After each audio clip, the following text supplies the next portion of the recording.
What's a funny preschool story that you could tell us without getting in trouble?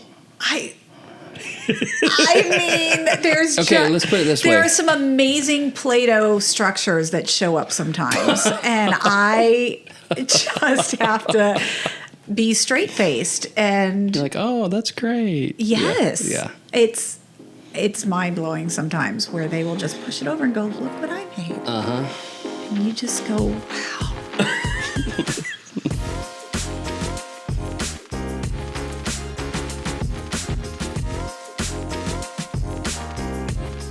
Welcome, car in the garage. Did she introduce herself like that to you? That was my first introduction to Karin, like driving your car in the garage. He did just ask me how he's going to introduce me, and I said, "How was I introduced to you?" That's it. Welcome, like crazy weekday preschool lady. That's all. Car in the garage. Welcome, episode 19. That's crazy. And you've watched all the episodes. I've right? watched all the episodes. She's a faithful follower. She said, "How many people watch this?" I was like, "Do you want to tell me? You want me to tell you now or later?" I told her to wait, and he still told me. So, hey, we're glad you're with us. I am worship pastor Luke Littrell, senior pastor Heath Woolman, and Karin Woodley. Tell us what you do here at Fruit Cove Baptist Church. I am the weekday preschool director, so the school side. Yeah. I run the weekday preschool. And what does that mean? What do you do? What do you not do? I manage emotions and colors and shapes and all the things. That's awesome. What is something recently that has been a win for you? I want to kind of tee you up here and tell everybody what. He's lobbing it in the air. I'll take it. We just got accredited through Association of Christian Schools International. That's so cool. Yeah, it was super cool. It was when I first called them, they told me it was going to be a 3-year study, and I had 1 year to complete a 3-year study. And so that's why. Because we were changing accreditation. So this isn't our first one. Like we've been accredited through for a really long time. Yes, a really long time. And it was a great accreditation, but they lost their faith-based component. So we looked into getting accredited through a faith-based organization, and Association of Christian Schools International was the best fit. That's awesome. Yeah. I want to go through some hot takes. I know you've got a hot take right now, and she's giving me the eyes like, do I have a hot take? Do you have a hot take? What is something that people may not realize about preschool that is something that's funny, or maybe is a hot take from a preschool perspective? From preschool perspective, I there's a lot of paperwork involved in preschool. I had no idea how much paperwork and rules and things you have to follow with weekday something preschool. About protecting small babies. Like we want to keep them safe. That's right. Yeah. Karin, how long have you been here at Fruit Cove? I've been here about 20 years. 20 years. Yeah, about right. I think it's about 20 years. Don't ask me. I got married here. My pastor Tim married me. My and kids, your husband Justin married. Yes. He performed your wedding. Yes. All together. Wait, who married what? Who married? I married my husband. Pastor Tim officiated there it. Along with the person who married my parents. So that was pretty cool. That is neat. That was neat. And then my kids have all been baptized here. This has been our home for 20 years. What's the biggest change that you've seen in over 20 years? The paint colors on the walls. Paint colors on Especially the wall. this room, right? Yeah, this room was the bride's room, and there was a big mirror over here, and it was really cool. Had all the bridesmaids in here. Sat here, got my hair done. I'm going to do some rapid fire. Are you ready? So the first thing that comes to your mind. This is dangerous. Her husband Justin just cringed. He's like, I'm ready. I can't. Okay, I'll try. It's going to be great. What's the funniest thing a preschooler has ever said to you? I plead the fifth. They know those words? Wow. What's the weirdest snack combination you've seen a kid eat in preschool? Oh, butter, sugar, and sprinkles. It was weird. I've seen mussels. Mussels have come in. Like somebody Like opened seafood? it like seafood. That was another weird one. And then some people, we just open it and there's just a cookie sitting there. So that's odd. My kind of parenting right there. That's right. Mussels and cookies. Most chaotic moment you've ever had in preschool? That's not going to get DCF called on us.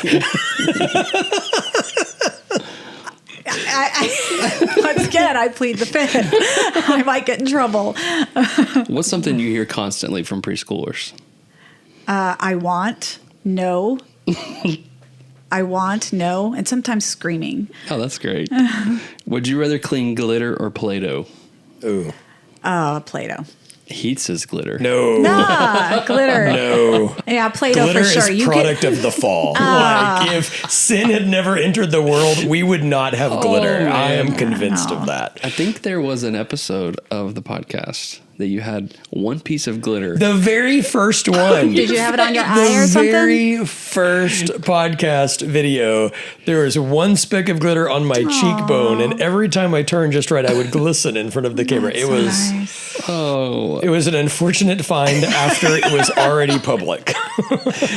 I'm were not like- a fan of any of that stuff, though. Like the Neatos, and I mean, I like the kids Yeah. playing with them, but I mean, Lauren, my daughter, came Yeah. home the other day with a whole thing of like slime. She goes, "Mom, this is good slime. It doesn't get on your clothes." She goes, "Look." Oh, And no. literally, it was, she just looked at me and went, I thought it was good slime. Oh, goodness. Audrey came home with a squishy bar of butter "Yeah, that's a thing." recently that smelled like butter. Oh, And I think thought this is the saw most that. ridiculous thing ever. And then I saw one of the Facebook groups. This person was peddling bars of butter. Like, we have 20 for sale. It's like $5 a piece. I'm like, oh my gosh, Butter. this is It's insanity. ridiculous. All of those man. fidgets. What is one parenting lesson you've learned from working with kids? Because it's kind of different, right? You're dealing with preschoolers all day, but then you also have 3 kids for your own. Yes. So how do you differentiate those two? I just love and love well There you go. and try to follow through with everything. What would you say would be one thing that parents stress out about too much? The little things, Yeah. all the time. Expound on that a little bit. In regards to the little things? Yeah. Well, I feel very targeted right Yeah. now. I mean, yeah. things that just don't matter, like the color of the walls. Yeah. You want to make sure that you're noticing the little things in Yeah. the children. When they do something right, always be watching, making sure that, and then compliment them on the Yeah. things that they are doing right. Praise Yeah. them, whether that's a please or thank you or a sharing or you made a good decision and I'm really proud of you for making that decision. That's really cool.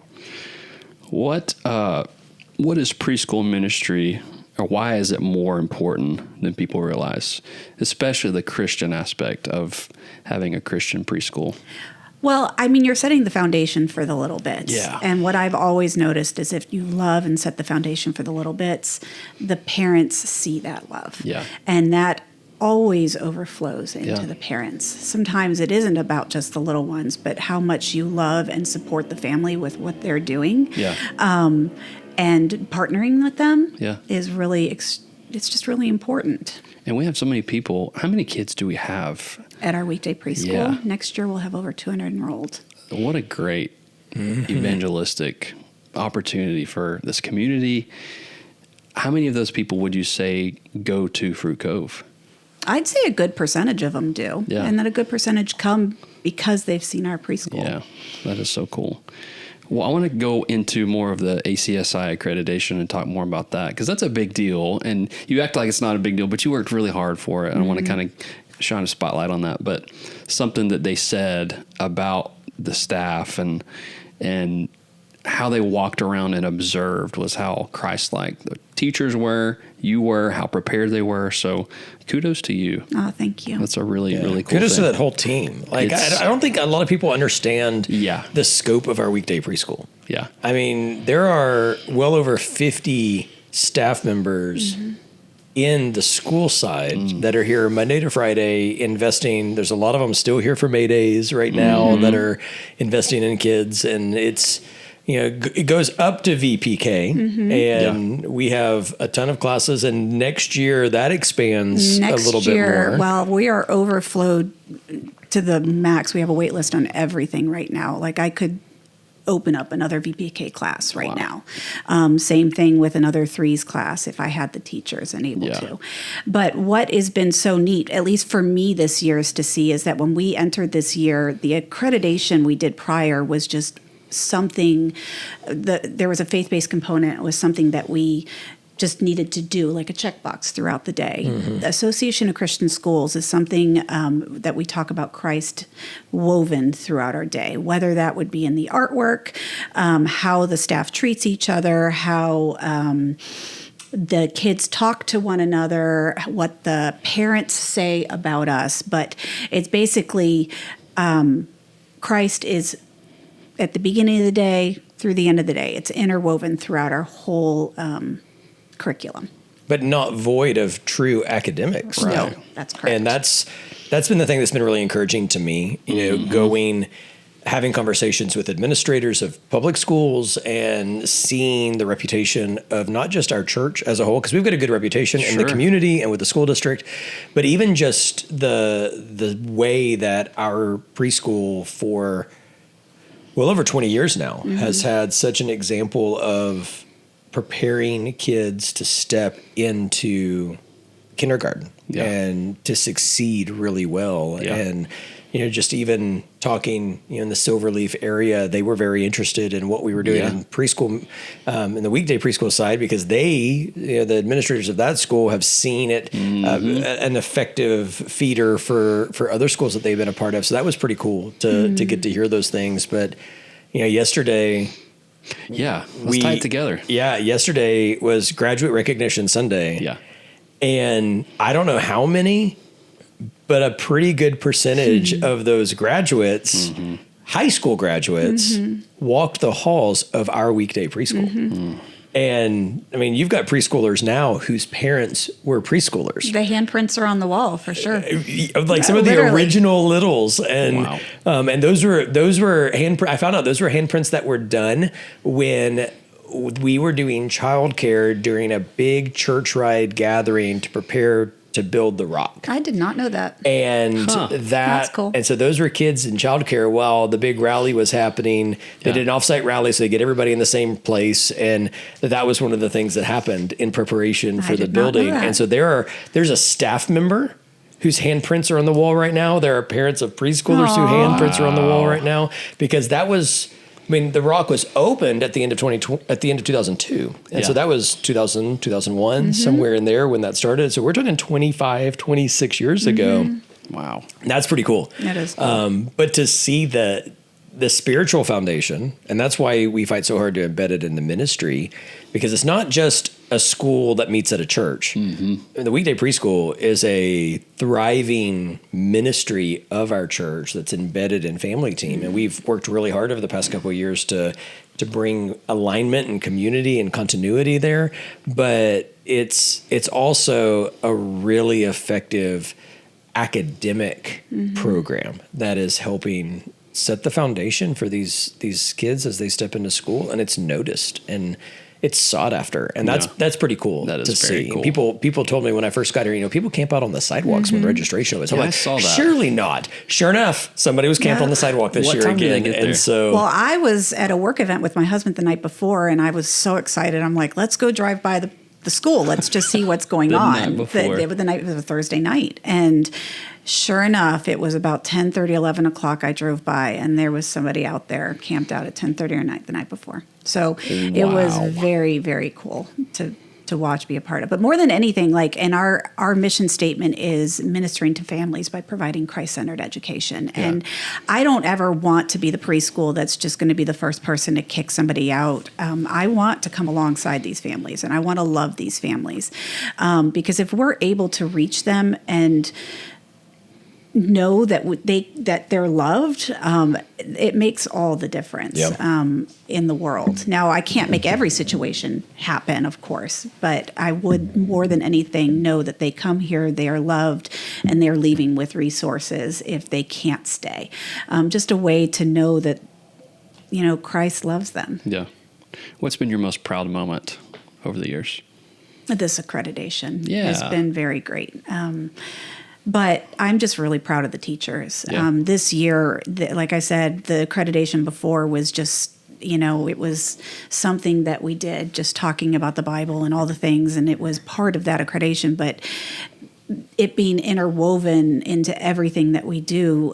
There was a turn somewhere with these teachers where I had to keep reiterating over and over again, this is what we need to do. You're believers. We need to shout it from the mountaintops. Mm-hmm. And to see that come to full flourishing when they showed up, it was really incredible. And it was seen through and through.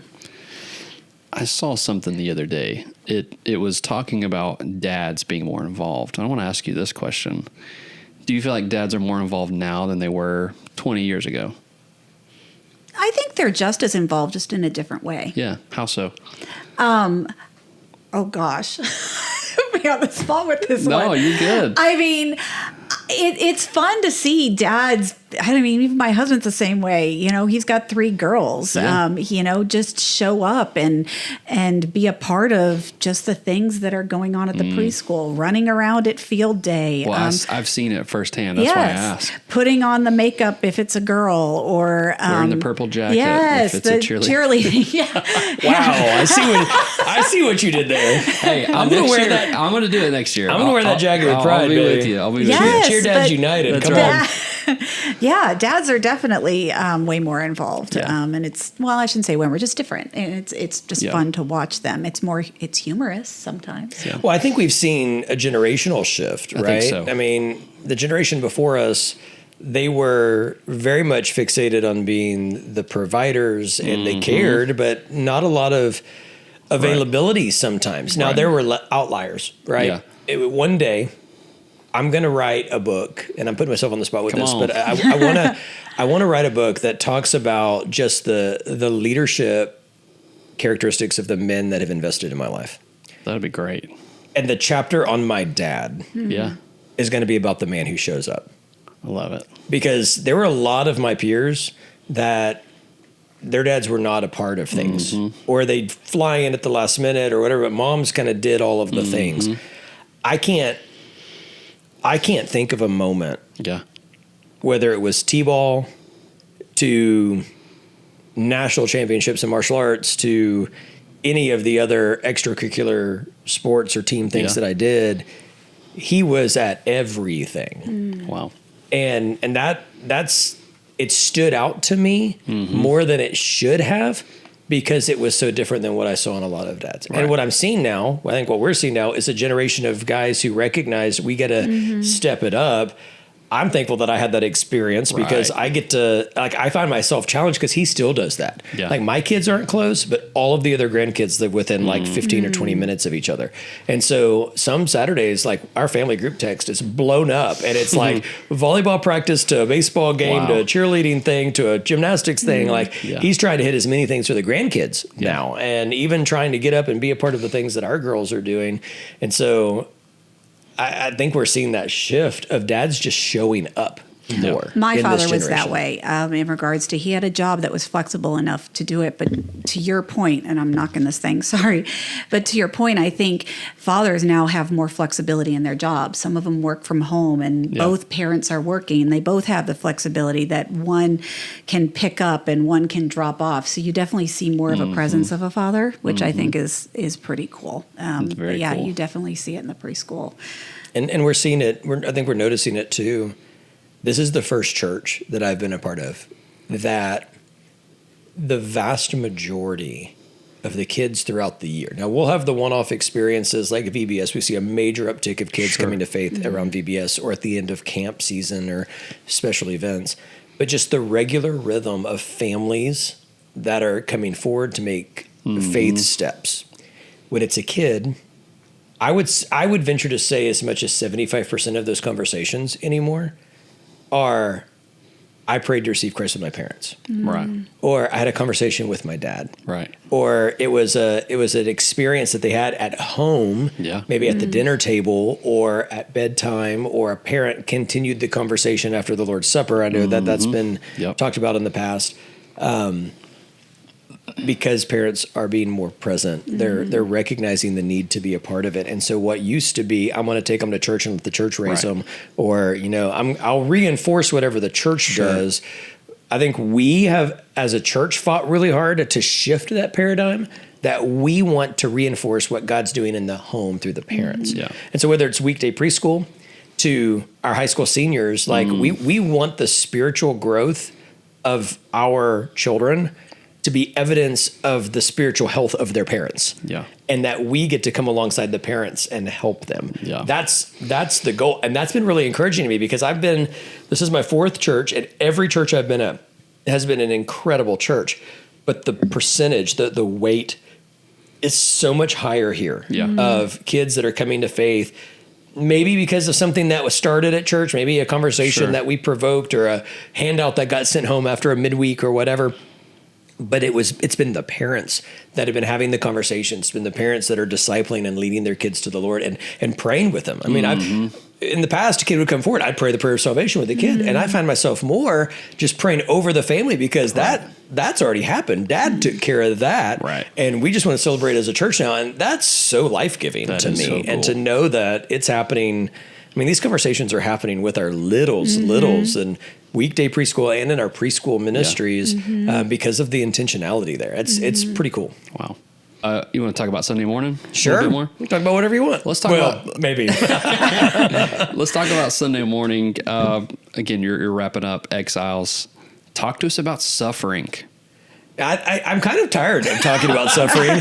Peter has hit this one hard a lot, man. But I don't know. It felt like it resonated. I got some good feedback over the past few hours, just emails and people touching base, just thinking about it. There were 2 incidences in the past 24 hours that people have walked through a valley, and God used what we talked about yesterday to prepare their hearts for the valley that they were about to walk through. Yeah. And that means it's huge. A great deal to me when I think about how God knows the things I don't know. Yeah. He knows the weights on people's hearts. He knows the challenges. He knows who needs to hear what they need to hear. And even just talking about, not just this idea of embracing suffering, which nobody wants to do, but we need to, right? We talk about enduring suffering, but Peter takes it that step further to embrace it. Avoiding sin, trying not to bring suffering to yourself, but just talking about how suffering comes, right? It's sometimes God allows suffering to refine us. Yeah. Peter had to learn the hard lesson a lot. And so I love the fact that it's Peter writing this letter, because this is not just some theological lesson that he learned somewhere, at seminary or along the way. Like this is the apostle who learned almost every lesson he had to learn at the School of Hard Knocks. He was the impulsive one. He was the one who would regularly speak out of turn. He was the one who cut the soldier's ear off. He was the one who denied Christ. Like all of these things, he understands what it means to bring about suffering because of sin. Yeah. And so the challenge isn't just you should not. It's like, listen, I screwed up in my past. Let me coach you, church, not to make the mistakes I made. I mean, that's kind of the heart behind what Peter's doing. But God, he will allow suffering sometimes to refine us. It's that refiner's fire. It's that purification. It's to cause us to lean in and to trust him more.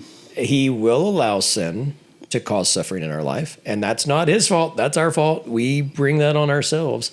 But then also, and I think this is the part that's hard, when we start to recognize that sin is evidence of a spiritual battle, the third way that we experience suffering is because the enemy comes after us because he sees evidence of God's hand on our life. You got a target on your back. And if you're trying to live for the Lord, you're painting a target on your back. Yeah, exactly. And I said that, and there were a couple of the seniors that just kind of looked up at me like, wait, what? And so, because they all had to sit in the front row and you just got preached at for a couple hours yesterday.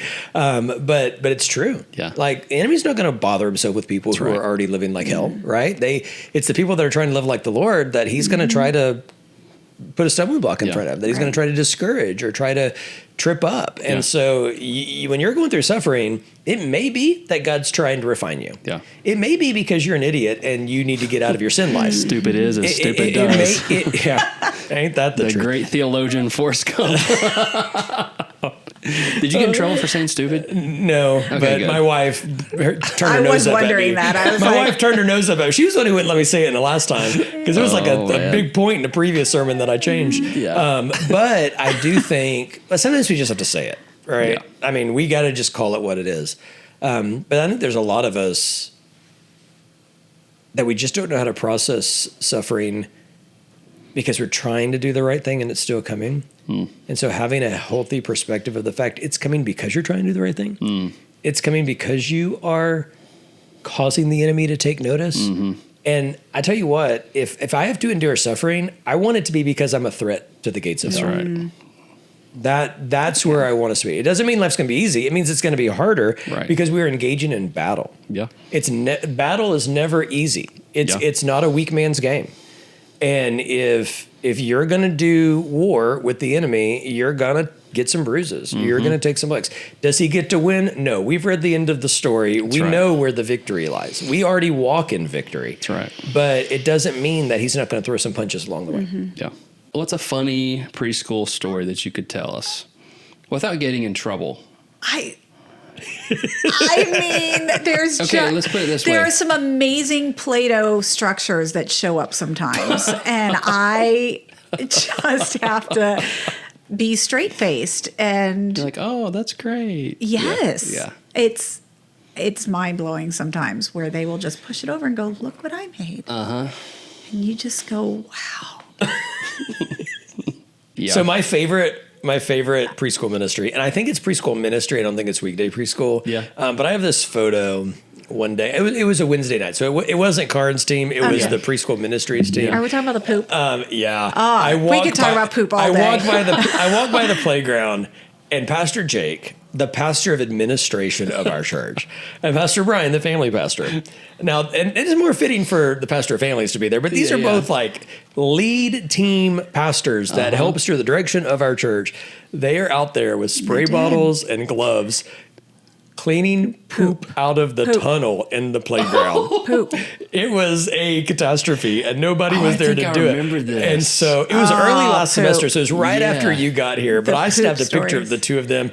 I think they were trying to kill me with their eyes as I'm taking a photo of them. But I it was mean, that that was one of makes those them feel good memories that memes. just embed in, and you need to revisit Throw that up. every once in a while when you have a bad day. Throw up. Yeah. I mean, poop ends up everywhere in that preschool. How's your coffee? On the playground. Well, there's that. That's the quote. That's the quote of the day. Ends up everywhere on the, on the goodness. playground, on the walls, on the carpet. I mean, poops everywhere. That's why there's a daily janitorial. Disinfectant. Daily disinfectant, yes. Oh, Yeah. man. No, but all things considered, though, There's a lot of body fluids coming out of even you have a lot to edit. All things considered, though, even with the difficulties and the awkward and the bodily fluids and all the stuff, like the fact that we get to be a part of something like this, the fact that we get to partner with families like this, Yes, it's 1000%. so cool. It's so cool. Yeah. Loving and loving well. Yeah. And that's the thing. I think part of why people gravitate to it, it's not just that our weekday preschool team or our church ministry does things with excellence, but I think it's that they do things in a Christ-like way, right? This idea of providing Christ-like education, it's not just in what we teach, but in how, Yeah. in how we strive to live. And, we got 2 more weeks in Exiles. Yeah. And we're going to do chapter 5 in 2 weeks. And the first half of that, it's a charge to the elders of the church. And I'm going to broaden that even further. I think it's a charge to those who serve within the church. But he ends the charge to the leaders. He reminds them of the value of humility. Yeah. And that's the thing. Like, God is going to resist the prideful at every turn. Yeah. But he gives great grace to the humble. And so often in scriptures, grace is actually a gift of empowerment. He enables, he empowers, he gifts us with his grace when we strive to live and serve and lead like Christ in a humble way. And so I think it's a good example of that. Just when we think about that team, we think about our team across the board. It's not just our weekday staff, but I mean, well over 100 volunteers that serve in preschool ministries in our church, and people who are just joyfully not content, but called to rock our littlest ones and to whisper the truths of God's word into their ears in the nursery. That's great. To the ones that are standing with our high school seniors and preparing them to step into adulthood, and everyone in between. Yeah. I mean, it's more than 100 volunteers in just preschool, but it's hundreds when you put preschool students and children together. Man. And it's so cool to see that as our people strive to lead, to live, to be an example like Jesus, man, it doesn't just touch this next generation. I believe God uses it to capture the hearts of this next generation for his glory. And that's what we want to do here. That's why these things matter so much as a church. Starting discipleship in preschool, working their way up all the way through high school. Partnering with the families. Yeah. When we established the family team model, we reestablished the family team model, I said I want our preschool teachers to celebrate high school graduations, just like the senior class teachers, because they know they get to play a part in it. Right. And I want our senior class teachers to see the value of Christian family commissioning, because there's these parents that are committing with their babies that they're going to help lead their children in the ways of the Lord, and that one day our senior class teachers are going to get to be a part of that journey as well. And so, in every step of the way, from we call it old school baby dedication, right? But from baby dedication to high school graduation, there's this journey that we get to partner with parents in raising the next generation, and that's something we cannot take for granted. And it's such a short amount of time. I don't want to talk about that. In the real scheme of things. Oh, it's terrible. I do not want to talk about that. I mean, sorry. Go ahead. No, they were all graduating, and I've got one that's graduated in 2 years, and I was already welling up in tears thinking, I just had her. I remember being in the hallway of the preschool, holding her, giving her over to somebody, going, I was in tears in my firstborn. I didn't want to give my baby up. And now she's going to be here standing up there in 2 years. It's just mind-blowing to me how fast it goes. Our youngest, I mean, she's about to go in her last year of Kidsman, and then we're in middle school. Yeah. The youngest will be in middle school. I'm like, oh, Lord. Be okay. Well, Lord. It's like the other day, I was like, man, Madeline, in about 8 years, well, really 7 years now, you're going to be driving. She was like, I know. I'm like, no, I don't think I really fully understand that. I need to say that out loud again. She was like, yeah, Dad, I'm growing up. I'm like, I'll just slow down a little bit. But they grow up so fast. They do. And that's why we've got to redeem this time. Absolutely. Yeah, there's a pastor friend of mine, Ethan's his name. I heard him say on one of his services a few years ago, and I've used it a few times now. Just whoever fights for our kids the most will win them. And we're going to fight for this generation more than the world, more than the enemy. As much as we can, we want to fight for this next generation. Yep. And it's really the older generation's job to help foster and disciple that younger generation. So it's the family of God working together. Yes. I think a lot of times maybe some of the senior adult people feel like, well, I'm done with got those T-shirts. Yeah, I'm done with that. And it's like, hey, man, let's all team up together and let's do this together. That's what I love. It was special for me to see. I kind of threw the audible and invited the seniors to just stand in the front during the invitation. The number of our senior adults that walked down and just prayed over them. So special. It was to see the generations together yesterday. It was a good day. Wow. It was a good day. Mina meets once every other week or every 2 weeks with Miss Peg, and they sit down and they do Bible study together, whether it be at Starbucks or Chick-fil-A. But it's just really nice to have that in between where it's literally the church has just fed my children since I've been here for 20 years. And day one when I handed off to, I don't know, it's very cool. And then you see the moments where you're preaching and. I mean, my kids are literally taking notes without their pom-pom pens. But they are sitting there taking notes, and it's just, moments like that where I just hold on to. And at the end of the day, I notice it and I praise them for it and just go, this is where you need to be. So.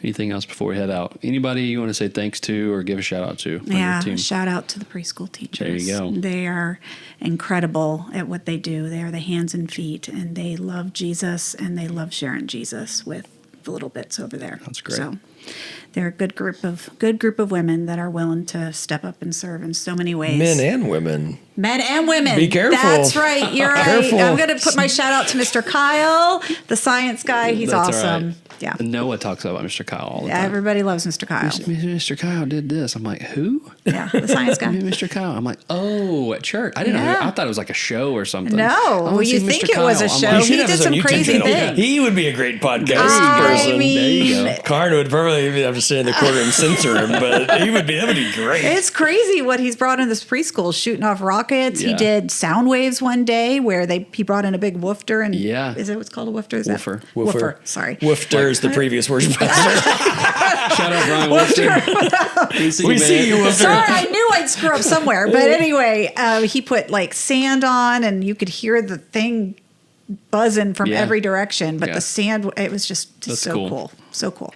Yeah, I legit thought it was a TV show or like a YouTube. Mr. Kyle the Science He's like, Guy. I want to watch Mr. Kyle. I'm like, I don't know, man. I'm searching YouTube, Mr. Kyle, like the voice of Mr. Kyle Science. No, I'll just It's send you like videos nothing. if you need them. Okay, good. There's a market for that, apparently. mean, You fund a new right up building there with that way. Blippi. If you ever watch Handyman How, do you know who Handyman How is? No. I'm really showing like Is I have this a the 2-year-old. preschool age? You have a 2-year-old. That's after us. Handyman How. We had girls too. We did not have a That's boy. true. Yeah, so I'm trying Yeah, to find they've got girls. stuff. We've got girls. Yeah. Again, you're We the talked only about one with the girls last token week. boy. You're the boy. That's weird. He's like, I watch YouTube. I watch trucks. And I was like, okay, trucks, YouTube. And it's like monster trucks. Well, I come across this guy named Handyman How. And he's literally just taking screwdrivers and hammers and just fixing stuff. But he's like explaining it. Hey there, Handyman How. I'm going to fix this truck. Come to find out, I looked up his bio because I want to know, like, who is this guy? Like, what's he Yeah. do? He was a youth pastor for 10 years. Not some covert Mormon trying to convert No, all of our no, babies. no. Okay. That's what I'm wondering. So during COVID, he started making videos for his youth group and children's ministry area. Did it happen during COVID? Yes. And so he just kind of kept doing it and it got huge. This is really That's cool. That's one way to fund your retirement. Yeah, exactly. Those YouTubers. Karin, thank you for being here. We did not have a, what ad did you say that you saw last time? we A were Hard here? Rock Cafe casino. In the middle of the podcast. middle of the So we are podcast. not sponsored by them. That was just probably a YouTube algorithm thing. I don't know. don't Well, I seriously wondered. I'm like, that's amazing. We do not pay for ads. We It don't- paused. I couldn't finish the podcast. don't get money I was for like, ads. I don't know. Okay. Thanks for being here. Tell them bye. That's a new thing we're gonna do. We're gonna have the guests tell everybody bye. Bye. What do I say? This was episode 19. This was episode 19. Like, follow, and share. Like, follow, share. Come check us out. It's awesome to be here. Good job. We'll see you next time. Is that it? That's it. Good job. You're done. It's over. I'm sorry.